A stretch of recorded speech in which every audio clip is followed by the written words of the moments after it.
Bueno, muy buenos días, buenas tardes, buenas noches para todos los internautas que se unen en este momento a nuestro seminario. A nombre del comité organizador de, de la Sociedad Latinoamericana de Ecofisiólogos Vegetales, les damos la bienvenida a todos ustedes.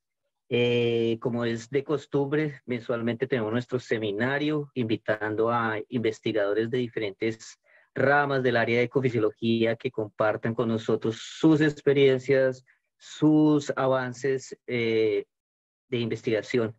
Bueno, para el mes de julio, hoy tenemos a la doctora Gabriela Auge.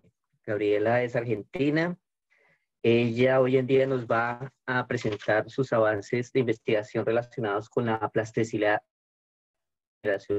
integración de la información ambiental a través de las generaciones. Un tema bastante interesante que yo creo que llama la atención de muchos de nosotros. Y así una reseña breve de quién es Gabriela. Bueno, la mayoría, por lo que me di cuenta, todo el mundo conoce a Gabriela. Entonces, solo para tener una referencia, bueno, Gabriela, ella es licenciada en biotecnología, tiene un doctorado en biología molecular, estancias postdoctorales en Argentina, si no estoy mal, en la Universidad de Duke. Actualmente está en Japón, creo que es su segunda pasada por Japón y ella es líder del grupo de investigaciones en Argentina. Entonces le damos la bienvenida. Al público que nos acompaña, por favor, mientras la presentación cierre sus micrófonos, cámaras y al final de la presentación haremos una ronda de preguntas de discusión. Entonces, Gabriela, te damos la bienvenida a nombre de todos nosotros. Muchas gracias por tu tiempo. Sabemos que estás a medianoche, ya casi un día viernes. Te dañamos casi el final de semana, pero gracias por aceptar nuestra invitación. Muchas gracias por la invitación. De hecho, creo que la acepté hace varios meses y les dije, bueno, puede ser en julio. Y cuando empezó julio dije, ay, tengo que hacer a la medianoche en Japón. Fue interesante. Pero bueno, acá estamos. Nuevamente, gracias por la invitación. Hoy les voy a contar un poco del trabajo que venimos haciendo con mis estudiantes, con mi grupo de colaboradores, con los colaboradores internacionales. Ven la pantalla, ¿no? Sí. Perfecto, perfecto. Ok. Yo soy investigadora del CONICET en Argentina. Tengo mi grupo de trabajo en la Universidad de Buenos Aires, en el Instituto de Biociencias, Biotecnología y Biología Molecular, de la Facultad de Ciencias Exactas y Naturales, en Argentina. Mi trayectoria me ha llevado por muchos lugares alrededor del mundo, y toda esta trayectoria y trabajar con gente con diferentes puntos de vista, que estudiaba los procesos que yo estaba estudiando en diferentes escalas biológicas, me llevó como a tener, si bien mis títulos son de biología molecular y biotecnología, trato de incorporar como elementos de ecología y biología evolutiva y también ecofisiología, que es lo que me trae a este seminario de hoy. Entonces, para empezar me pusieron a mí como host porque estoy viendo de gente que se está uniendo a la sala de espera. Nosotros vamos a estar encargados de esa parte, no te preocupes. Ok, porque me aparece el mensaje. Las plantas evolucionaron en ambientes cíclicos, esto significa que experimentan cambios ambientales a lo largo del año. Y por ejemplo, acá la planta anual Arabidopsis thaliana, que es una de las especies que usamos como modelo de estudio en el grupo, presenta mayormente un ciclo de vida de invierno en su rango nativo. Y esto significa que las semillas germinan en otoño, pasan el invierno en estado vegetativo y florecen en primavera. Las semillas se dispersan al final de la primavera y el ciclo comienza de vuelta en el otoño. Durante su ciclo de vida, las plantas pasan por diferentes ambientes. Acá, para Arabidopsis, por ejemplo, en otoño, el aumento de la humedad relativa, la disminución de la temperatura son clave para la inducción de la germinación, mientras que los días más largos y más cálidos en la primavera, y además del pasaje del invierno, son necesarios para la floración. En el verano, luego de la dispersión de las semillas, las altas temperaturas y la baja humedad inducen la quiescencia o la dormición de las semillas. La integración de todas estas señales, determina la expresión de los ciclos de vida.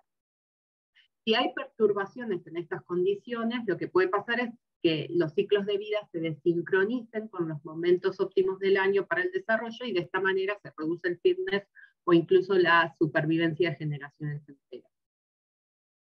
Las plantas también responden a ambientes experimentados por generaciones anteriores, y a esto es a lo que yo me refería con plasticidad transgeneracional en el título del seminario.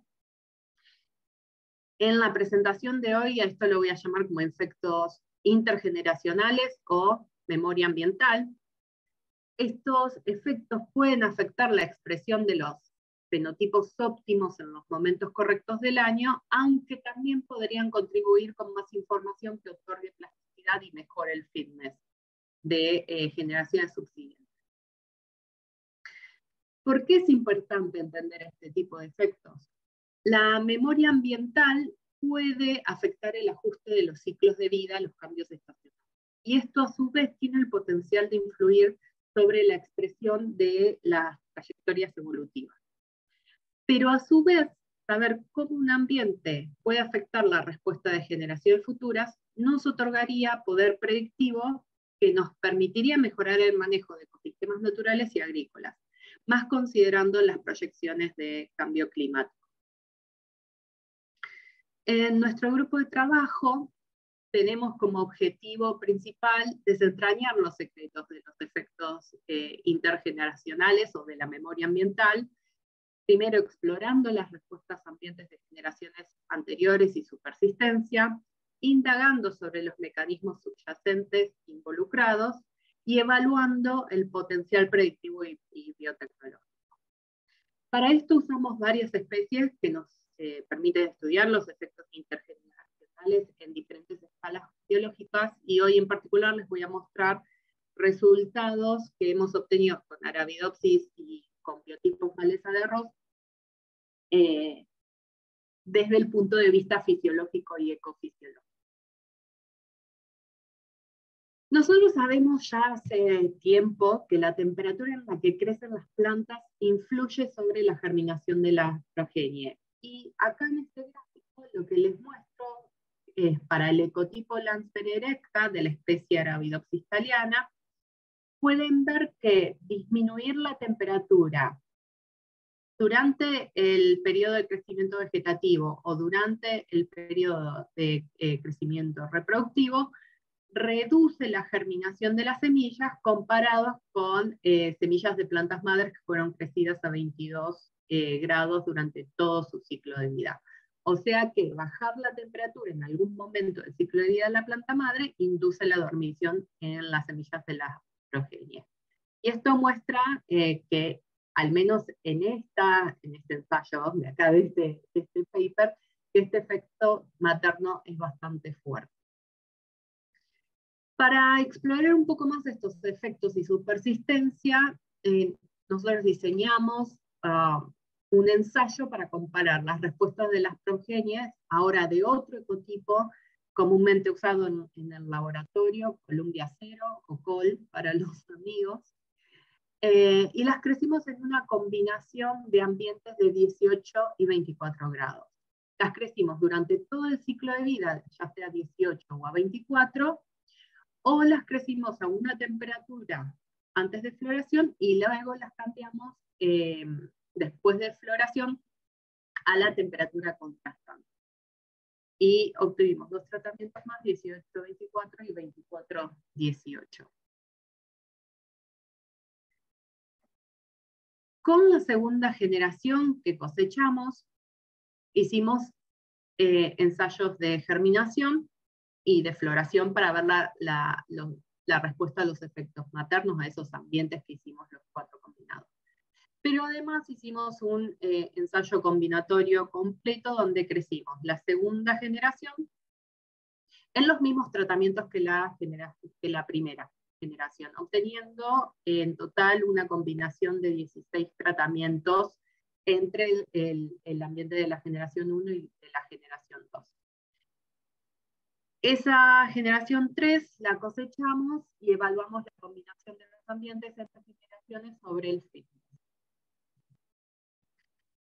Para empezar a contarles los resultados, primero voy a contar los de germinación de la segunda generación. Acá en este gráfico pueden ver la proporción final de germinación para las semillas de la segunda generación, que fueron incubadas a 18 grados o a 24 grados, de plantas madres crecidas en los diferentes ambientes en el eje X. Lo primero que podemos observar bastante claro y también esperado es el fuerte efecto del ambiente materno luego de floración sobre la germinación de la progenie. Las semillas cuya maduración ocurrió a 24 grados, que son las cajas naranjas, germinaron más que las maduradas a 18 grados, que son las cajas azules. Esto, por un lado, es una confirmación de la efectividad de nuestros tratamientos, ya que la maduración de semillas en temperaturas más cálidas promueve la germinación de la progenie en Arabidopsis, y eso es lo que les mostré antes de lo que ya sabemos. Pero además vemos que el ambiente de las semillas o de la incubación no modifica la expresión de los efectos maternos porque no hay interacción significativa entre las dos generaciones, entre los ambientes de las dos generaciones sobre la germinación.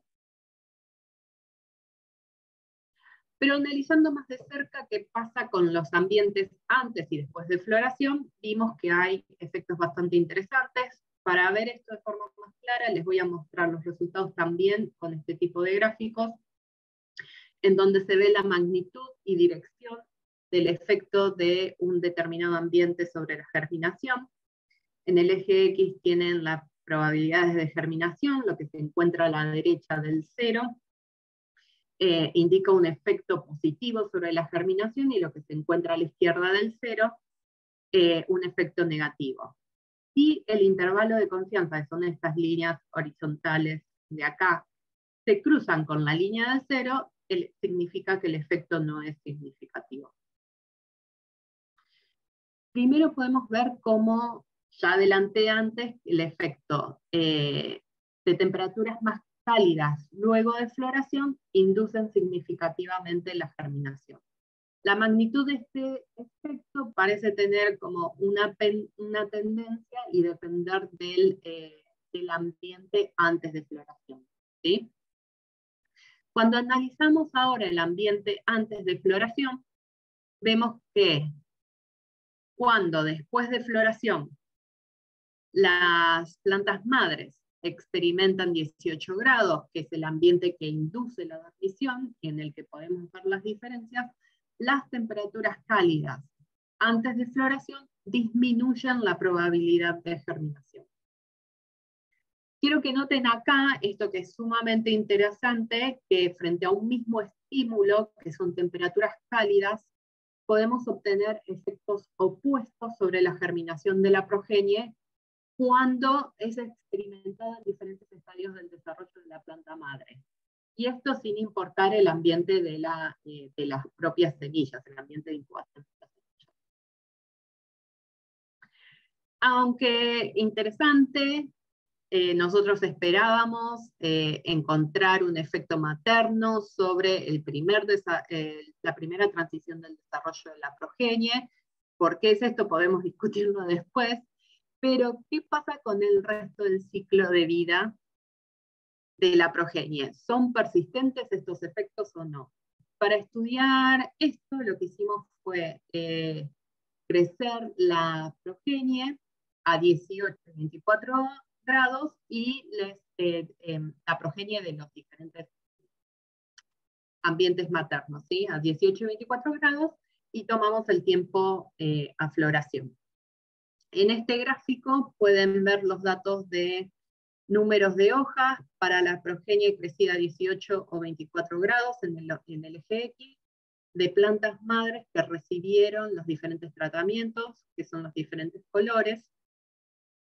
En Arabidopsis usamos el número de hojas como medida de tiempo a floración, porque es una medida mucho más rápida del desarrollo que el tiempo en vida. Los ambientes de ambas generaciones interaccionaron significativamente en la regulación del tiempo a floración de la segunda generación, y esto es bastante bueno porque tenemos un efecto materno, ¿sí? En este caso en particular, el ambiente de la segunda generación afectó la expresión de la respuesta al ambiente de la primera generación, y esto se puede ver bien claro para la diferencia que hay entre la progenie crecida a 18 y la de 24. Y podemos ver que a 24 grados, cuando la progenie fue crecida a 24 grados, que es un ambiente fuertemente inductivo de la floración, se enmascaran los efectos del ambiente de la primera generación. Entonces, ahora me voy a centrar principalmente en mostrarles lo que pasa a 18 grados. De nuevo con este grafiquito de tamaño y dirección del efecto, podemos ver que las temperaturas más cálidas antes de floración redujeron el tiempo a floración de la progenie cuando esta estaba combinada con una temperatura cálida también después de floración. Cuando fuimos a ver qué pasaba con el efecto del ambiente después de floración, vimos que las temperaturas cálidas llevaron a un retraso del tiempo a floración, particularmente cuando esto estaba combinado con un ambiente antes de floración que era más frío. Pero nuevamente acá quiero que vean que vemos direcciones opuestas en los efectos que son dependientes del estadio de desarrollo de la planta madre. Y esto sigue siendo para mí sumamente interesante. Para resumir hasta acá un poco lo que les mostré, las temperaturas que no son estresantes, temperaturas que las plantas pueden encontrar durante su ciclo de vida en la naturaleza, pueden inducir efectos persistentes en el ciclo de vida de la progenie. Y esto es importante porque mucho del trabajo que se hace de efectos intergeneracionales se hacen para estudiar respuestas memoria del estrés, ya sea altas temperaturas, temperaturas congelantes, estrés por estreses bióticos, etc. Además, el ambiente de la progenie influye en la expresión de los efectos intergeneracionales, y eso lo vimos que varía de acuerdo a la transición del desarrollo que estemos estudiando. Y por último, el ambiente de la generación anterior puede inducir respuestas contrastantes en la progenie dependiendo del estadio del desarrollo que experimenta estos cambios. Esto puede resultar información extremadamente relevante para la progenie porque la puede ayudar a ajustar mejor su ciclo de vida a los momentos óptimos de crecimiento a lo largo del año. Hasta ahora lo que vimos es que la interacción entre el ambiente de al menos 2 generaciones regula la respuesta en al menos 2 transiciones del desarrollo de la progenie, la germinación y la floración. Pero lo que queríamos ver es si esto además afecta, si esta interacción afecta al fitness de esta generación. Y para explorar esto, lo primero que hicimos fue determinar, evaluar el éxito reproductivo de la generación 2, midiendo el rendimiento o la producción de semillas de la tercera generación. En este gráfico lo que pueden ver es el peso total de las semillas producidas por planta en respuesta al ambiente de la generación 1 en el eje X y el ambiente de la generación 2 en diferentes colores. En este caso no encontramos un efecto del ambiente de la primera generación, y nuestros resultados muestran que el ambiente de la generación más inmediata es la que estaría importando en la producción de semillas. Esto se puede ver clarito acá en el box plot, la disposición y las relaciones de las cajas entre ambientes de la generación 1 se mantienen, mientras que para el ambiente de la generación 2 vemos que hay diferencias, ¿sí? Por ejemplo, podemos ver que el crecimiento de las plantas durante todo el ciclo de vida, 18 grados, aumenta el fitness, aumenta la producción de semillas y aumenta el fitness en la segunda generación. Sin embargo, los efectos intergeneracionales sobre el fitness pueden también expresarse de otras maneras, por ejemplo, en la provisión de semillas. Y para estudiar esto, lo que hicimos fue medir el área de las semillas, que es un proxy de la provisión de recursos por parte de la planta madre. A mayor tamaño, que se ve reflejado en el área, suponemos mayor deposición de recursos. Se estima que las semillas mejores provistas tienen mejores probabilidades de desarrollo posterior. Y acá es cuando empezamos a entusiasmarnos bastante, al menos yo me entusiasmé bastante con estos resultados. En estos gráficos pueden ver los resultados del área de semillas de la tercera generación, que calculamos sacando fotos de las semillas y calculando el área usando el software ImageJ. De nuevo en el eje X van a ver el ambiente de la primera generación, mientras que el ambiente de la generación 2 se muestra en diferentes colores. Primero que todo, el ambiente de la generación inmediata sigue influyendo fuertemente sobre la expresión del fenotipo, y esto se puede ver claro acá, porque las semillas de plantas de la segunda generación crecidas durante todo su ciclo de vida, 18 grados, son las más grandes o mejores provistas. Pero detectamos una interacción entre los dos ambientes que regula el área de las semillas de la tercera generación, los dos ambientes de la generación 1 y la generación 2. Y acá encontramos algo muy interesante. Las semillas de plantas de la segunda generación, que crecieron en las mismas condiciones que la primera generación, son más grandes comparadas con aquellas donde no hay autocorrelación de ambientes entre la primera y la segunda generación. Eso lo pueden ver en cada grupo acá de cajas del ambiente de la G1 cuando coinciden con el ambiente de la G2. Acá las semillas de plantas madres y abuelas que crecieron durante todo su ciclo de vida, 18, son las más grandes. En este caso pasa lo mismo para los ambientes, para el ambiente 18-24. Esta caja celeste es más alta que esta, es más alta que esta, es más alta que esta. Lo mismo acá para la naranja, 24-18. Las semillas son más grandes. Y acá 24-24, aunque esta en particular no es significativa, la diferencia sí se ve una tendencia que las semillas de plantas madres y abuelas que crecieron durante todo su ciclo de vida a 24 grados, tienen mayor área o estarían mejor provistas que las que provienen de combinaciones de generaciones sin autocorrelación de ambientes. Para mí este resultado es hermoso. Ahora vamos a ver por qué. Primero, vimos que los efectos de la primera generación ciertamente se diluyen con el tiempo. El ambiente de la segunda generación, en este caso, terminó siendo más importante para determinar el fitness de esa misma generación, ¿sí? Sin embargo, para algunos de los caracteres, en este caso el área de semillas, cuando los ambientes de las diferentes generaciones se autocorrelacionan, o sea que son el mismo en una generación y en la otra, hay un efecto positivo en el fitness, y esto para nosotros creemos que puede significar una preadaptación a los diferentes ambientes. Que eso para mí me parece sumamente interesante.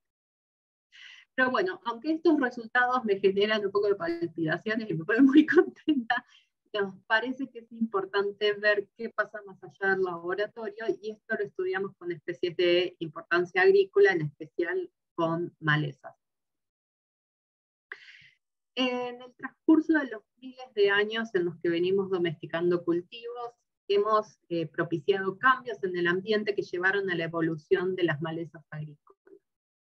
La incidencia de las malezas se estima que generan una pérdida promedio del 30 al 40% de la productividad total de los cultivos, de cualquier cultivo alrededor del mundo. A mí las malezas me encantan porque son plantas que demuestran una capacidad adaptativa increíble, son maravillosas, se adaptan, a ver, son plantas maravillosas desde el punto de vista para el estudio, ¿no? Obviamente. Se adaptan fácilmente a los cambios en el ambiente, a cambios en las prácticas agrícolas y a esfuerzos de control dirigido. Esto es complicado para los productores, sin embargo, para estudiar es fascinante.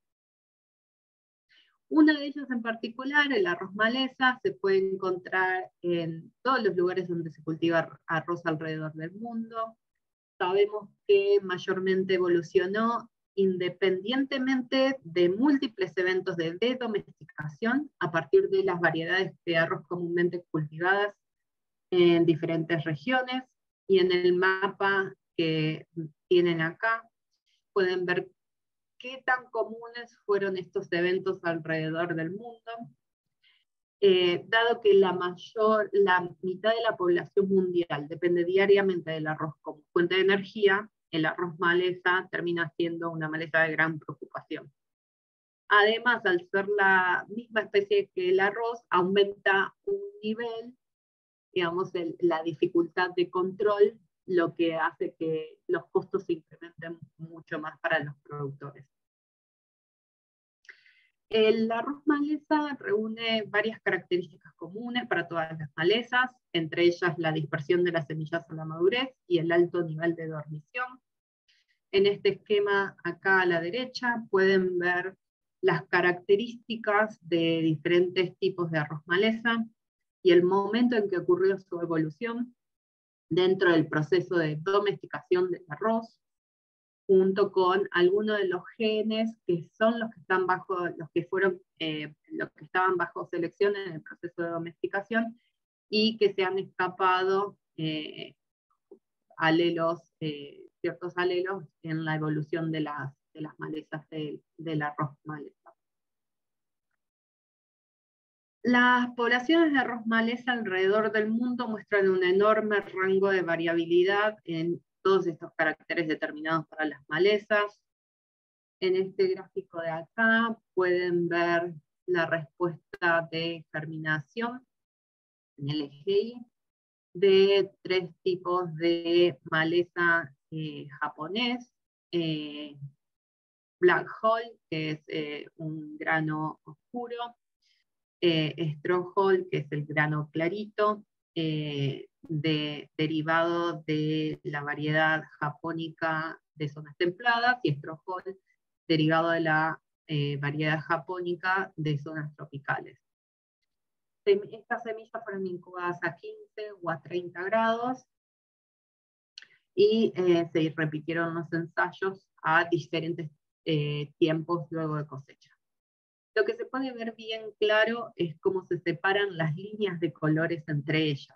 Y esto muestra variabilidad en la respuesta de germinación entre los diferentes tipos de arroz maleza. Esto significaría que un campo infestado con 2 o más tipos de arroz maleza se puede observar emergencia en diferentes momentos del cultivo, complicando un montón el control, el manejo del cultivo y de las malezas. Pero además, otra cosa interesante, podemos ver que las semillas de plantas cultivadas en los años 2017 y 2018 alcanzaron una proporción de germinación mucho más alta, mucho antes, a las 10 semanas luego de cosecha, que las de los años 2019 y 2020. Cuando fuimos a ver por qué pasaba esto, lo que observamos es que las temperaturas medias de esos años en el periodo de desarrollo y maduración de las semillas, que en Japón se da en agosto y septiembre, fueron más elevadas que en los años previos. O en otras palabras, el ambiente térmico materno está afectando la respuesta de las semillas. similar a lo que vimos con Arabios. Este efecto del ambiente se puede ver claro en estos gráficos de acá, para semillas de 10 semanas luego de cosecha, incubadas a 15 grados, y 5 semanas luego cosecha, incubadas a 30 grados. En el eje X vemos la temperatura media acumulada luego de floración para los diferentes tipos de arroz maleza. Y lo que podemos ver que a medida que se acumula temperatura, la germinación baja, o sea que la dormición aumenta. Sin embargo, no todos los tipos de arroz maleza responden de manera igual, indicando que hay diferentes sensibilidad al ambiente. Y si se fijan, las líneas amarillas con el tipo black hole tienen una pendiente diferente a la de los otros dos tipos de maleza, o sea que parece que fuera más sensible al ambiente materno que los otros dos tipos de arroz maleza japonés, variedades. Para confirmar estos efectos maternos sobre la dormición, hicimos unos ensayos en condiciones controladas, donde crecimos las plantas madres, ya sea todo su ciclo de vida en condiciones control, que fue un ciclo diurno nocturno de 28-22 grados centígrados, o plantas tratadas que fueron pasadas luego de floración a un ambiente de alta temperatura, que era una combinación de 34-28 grados. Cosechamos esas semillas e hicimos los ensayos de experimento. Lo que vimos para 2 años diferentes de este ensayo, en el año 2016 y 2018, para 2 tipos de arroz maleza, black hole y straw hole derivado de japónica de zonas templadas, es que el ambiente materno tiene, lo que vimos es que el ambiente materno tiene un efecto significativo sobre la respuesta de germinación de la progenie. Las líneas azules son las semillas de plantas madre, fueron crecidas en condiciones de control, mientras que las naranjas son de plantas madres que fueron crecidas luego de floración a alta temperatura. Si miran los paneles, pueden observar que las líneas azules con el tiempo de posmaduración, que lo tienen acá abajo, van para arriba. Eso es que las semillas de plantas madres crecidas en condiciones control van perdiendo la dormición con el tiempo y van germinando mal, que es algo que se espera con la posmaduración luego de cosecha. Sin embargo, las líneas naranjas parecen estables y horizontales. Esto significa que las semillas de plantas madres tratadas mantienen su dormición en el tiempo, aun cuando son posmaduradas. Esto no parece deberse a un aumento en la dormición primaria, aquella que se determina antes de la dispersión, ya que cuando las semillas son recién cosechadas, en este panel lo pueden ver bien clarito, las semillas de plantas madres tratadas germinan más que las de las plantas control. Pero este efecto materno estaría expresándose a través de un impedimento en la salida de dormición por posmaduración. Por eso es la dormición de las semillas, las líneas naranjas están horizontales, no están saliendo de la dormición. Entonces, para resumir esta parte, lo que yo les mostré es que los efectos intergeneracionales en la arroz maleza afectan la respuesta de germinación de la progenie, y que el aumento de temperatura durante el desarrollo y maduración de las semillas restringe la salida de dormición por posmaduración en la progenie de plantas tratadas. Y ahora, ¿por qué esto es preocupante? Un impedimento de la salida de la dormición por parte del ambiente materno sobre las semillas de la progenie puede significar un aumento en la dormición y un aumento en la persistencia de las semillas de arroz malezas en el banco del suelo. Y esto lo que generaría es un aumento de la capacidad de emergencia en el futuro, en futuros ciclos de cultivo, lo que dificultaría el control por parte de los productores. teniendo en cuenta las proyecciones de cambio climático, esto no es un panorama muy aliciente para la producción de arroz. Para ir cerrando la presentación, hay mucho de lo que no les conté hoy de lo que estamos haciendo. En este momento estamos investigando cómo se establecen los efectos intergeneracionales y cuáles son los mecanismos que los median. Estamos tratando de entender los efectos sobre el desempeño, sobre el clima de las plantas en condiciones controladas y también en ecosistemas naturales y agrícolas. Y por último, estamos tratando, o queremos al menos, desentrañar el potencial predictivo y biotecnológico de estos efectos. Y porque parece que podemos hacer muchas cosas aplicadas con este conocimiento.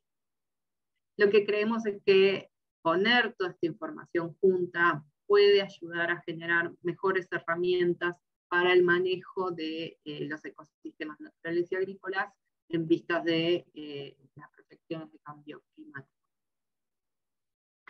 Y por último, quería mostrarles a la gente involucrada en todos estos esfuerzos. Lo que hoy les mostré es de Arabidopsis, es el trabajo de Ailén Autier, estudiante de doctorado en el grupo, y los resultados de mi colaboración con el doctor Toshiyuki Maizumi, con quien me encuentro trabajando en este momento en Japón. Pero toda esta gente está llevando a cabo diferentes proyectos que nos ayuden a entender la memoria ambiental a diferentes escalas biológicas en diferentes lugares de Argentina, y obviamente todo esto no sería posible sin la colaboración cercana de un montón de investigadores en Argentina y alrededor del mundo, y obviamente las agencias que financian nuestro trabajo. Y con esto les quiero agradecer nuevamente la invitación para contarles un poco el trabajo que hacemos en el grupo, en los proyectos más grandes que tenemos con nuestros colaboradores. Y bueno, si tienen preguntas, no tengo problema en tratar de contestar. Tengan compasión que yo me tomé una cerveza. Gabriela, muchas gracias. Muy interesante tu presentación, resultados que te dejan como un sabor a la espera de lo que viene, ¿no? Muy interesante la perspectiva de investigación que nos has mostrado.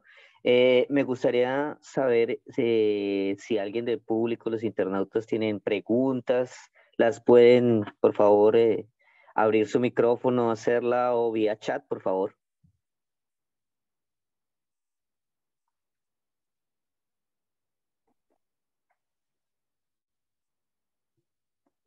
Están tímidos, ¿qué pasa? Los mareé demasiado. Bueno, yo tengo varias preguntas, Gabriela, para ti, que es una perspectiva bastante interesante en términos de del potencial que puede llegar a tener generación de nuevo conocimiento en nuestra área, y es algo que se está trabajando a muchos niveles, ¿no? Yo tuve la oportunidad de conocer algunos trabajos desde el punto de vista de epigenética, la parte de la utilización de esos factores de estrés como inductores de resistencia, activarlos y poder generar esa memoria, ¿no? Para ciclos de estrés un poco más severos. Entonces, a lo largo de tu presentación, noté que siempre hiciste como esa relación a esa memoria a corto plazo, ¿cierto? ¿Cuál sería la expectativa en términos de la existencia de una memoria a largo plazo? Eso sería interesante porque podemos visualizar, y lógicamente los mejoradores les interesaría mucho que esa huella en la memoria a largo plazo sea útil. ¿Tú qué piensas de qué nos puedes contar respecto a eso? Y una memoria, si pudiéramos determinar memorias a más largo plazo, yo hablaba de corto plazo porque hasta ahora llegamos a la tercera generación, ¿sí? Para que sea realmente transgeneracional lo que estamos estudiando, tiene que ser más de 2 generaciones. Obviamente que nos gustaría seguir a largo plazo. En un momento yo me imagino que la memoria a largo plazo se terminará confundiendo con adaptación. Entonces es como, ¿cómo definimos memoria y en qué momento la empezamos a tratar como adaptación al ambiente? Adaptación ya sea porque se determina un cambio genético que fijó ese rumbo, ese fenotipo, eh, esa respuesta, eh, y en qué punto podemos usar ese conocimiento para decir, bueno, en determinados ambientes vamos a observar determinadas respuestas. Todo eso se puede modelar. De hecho, con 2 generaciones se han generado modelos que pueden llegar a predecir de acá a 50 generaciones qué puede llegar a pasar, teniendo obviamente los modelos de proyección, las proyecciones de cambio climático. Lo que estamos viendo con Arabidopsis nosotros al menos, y otra gente, es que las plantas se están adaptando. Y encuentran la forma de seguir expresando los ciclos de vida que son óptimos y seguir mejorando el fitness en diferentes condiciones. Con respecto a los ecosistemas agrícolas, a ver, nosotros crecemos los cultivos que son monocultivos, una especie, muchas plantas de una especie en un determinado lugar que muchas veces no deberían estar creciendo ahí. Entonces las malezas por lo general están más adaptadas a esos ambientes y lo que vemos en arroz maleza, por ejemplo, para mí es una adaptación a los cambios. Aumentar la dormición por parte de las semillas es un mecanismo de apuesta a que alguna de las semillas se encuentre mejores ambientes. Esas semillas que encuentran mejores ambientes van a estar más adaptadas a responder a esos ambientes en el largo plazo.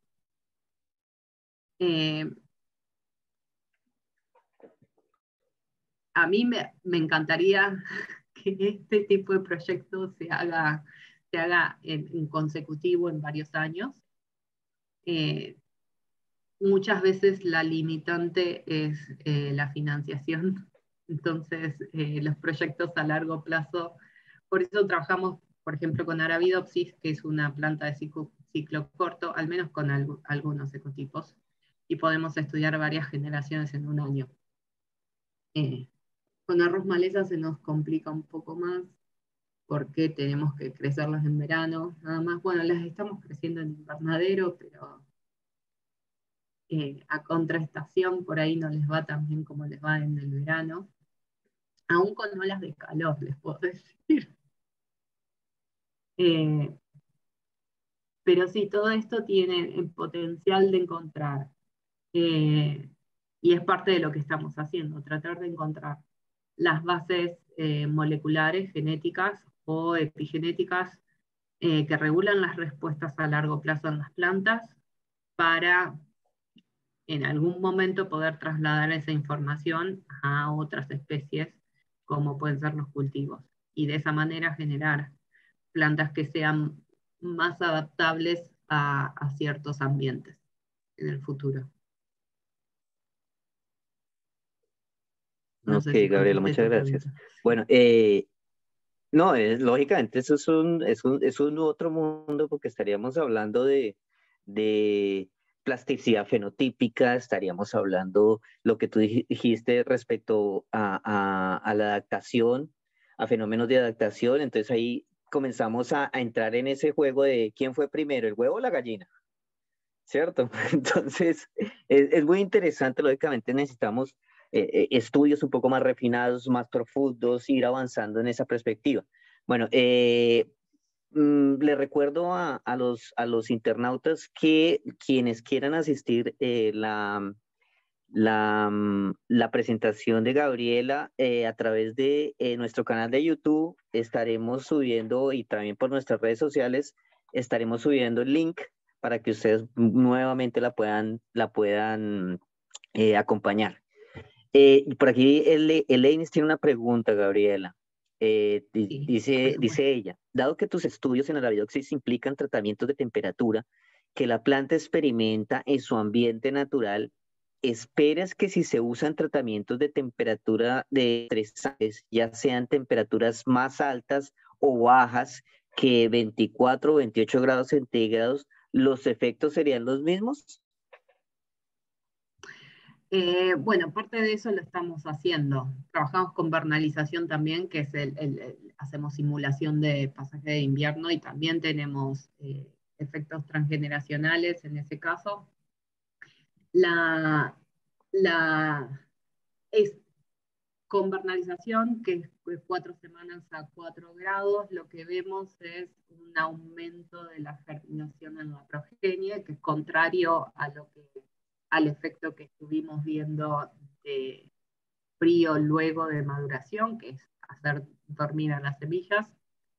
Con alta temperatura, hay una persona en Alemania, Christian Nampey, que estuvo trabajando con eso y lo que vio fue efectos en el tiempo de floración y en propiedades de las semillas, como el tamaño de las semillas, que indican, como lo que vimos nosotros, preadaptación a ambientes más cálidos, que significan un adelanto de la floración para evitar los veranos más fuertes y quizás más secos también. Y un aumento en el tamaño, creo que era aumento del tamaño en las semillas. Pero el tiempo de floración adelantado, que eso significaba tratar de escaparse de las altas temperaturas. Hasta ahora lo que venimos haciendo con temperaturas es vernalización y 18-24 grados, que es lo que teníamos disponible para usar de cuartos y cámaras en los institutos donde estuvimos trabajando. Y es interesante ver que el mismo tipo de estímulo, también la temperatura, ¿sí? Puede generar efectos tan opuestos en la respuesta de la progenie. La verdad es que es sumamente interesante. Y al menos en germinación, que es en lo que nos estuvimos enfocando hasta ahora, los efectos son bastante fuertes y generalmente sobrepasan los efectos del mismo ambiente de las semillas, el ambiente de incubación. Bueno, Gabriel, muchas gracias. No sé si alguien más del público quiere hacer una pregunta, duda, aclaración, comentario. Estamos todavía con unos 3, 4 minuticos de tiempo al aire. Ahora yo me voy a ir a tomar algo a festejar que empieza mi fin de semana. A ustedes les falta el viernes completo todavía. Sí, bueno, aquí en Europa ya estamos casi también cerrando. Y si me permites, Carlos, ¿podría hacer una consulta? Claro, claro. Gracias. Bueno, primero, Gabriela, muchas gracias por tu excelente presentación. De verdad, muy, muy buena. Así que muchas gracias. Gracias. Bueno, quería consultar si habían explorado la idea de tener algunos controles que estén relacionados con justamente el tamaño de la semilla. Son bien impactantes los resultados en esos términos y, claro, uno podría pensar, ¿cierto?, que en buena medida los efectos que hay sobre tamaño de semilla que va a estar asociado, o área, ¿cierto?, que va a estar asociada a disponibilidad de recursos, tiene bastante que ver con lo que ocurre, ¿no?, en términos de germinación, el vigor, por ejemplo, ¿verdad?, las plantas y cosas por el estilo. Entonces, de repente algunos, qué sé yo, pequeñas manipulaciones como de carga, por ejemplo, número de semillas, aprovechando este trade-off de número-tamaño, podrían ser Sí. controles Entonces quería saber eso, si es que habían considerado eventualmente eso, o consideraron en el fondo el tamaño de la semilla, o la relación tamaño-número como alguna especie de covariable o algo por el estilo. No sacamos los números, no calculamos la relación. Pero sí se ve clarito que hay un compromiso por la parte de las plantas de la generación 2 en producir semillas más grandes sin cambiar el peso total de semillas. Eso significa que está produciendo semillas más grandes, pero menos cantidad. Menor ¿sí? cantidad. Sí, eso por lo general está asociado con favorecer el fitness de la progenie, ¿sí? De la generación 3. O sea, cuando la planta madre favorece su fitness, por lo general esas cosas están asociadas con producir un montón de semillas sin importar si esas semillas están aptas para germinar después, si tienen vigor o si germinan bien. Cuando las semillas están más provistas, eso es un costo más grande para la planta madre, o sea que reduce el fitness de la planta madre, pero favorece el de la progenie. Lamentablemente, luego de cosechar esa generación 3, empezó la pandemia. Cuando empezó la pandemia, nosotros no pudimos ir al laboratorio por un año entero. O sea que esas semillas quedaron postmadurándose por un año. Y Columbia no es el mejor ecotipo para trabajar en germinación porque pierde dormición a las 2 semanas, ya está.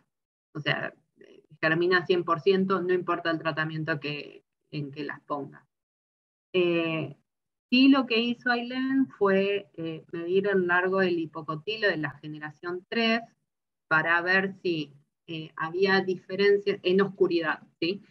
Para ver si había diferencias en la provisión estimadas por la capacidad de la plántula de elongarse cuando todavía no llegó al crecimiento autotrófico. Lo que vimos hasta el momento es que la elongación del hipocotilo tiene respuestas similares a la de producción total de semillas, a la producción de biomasa reproductiva.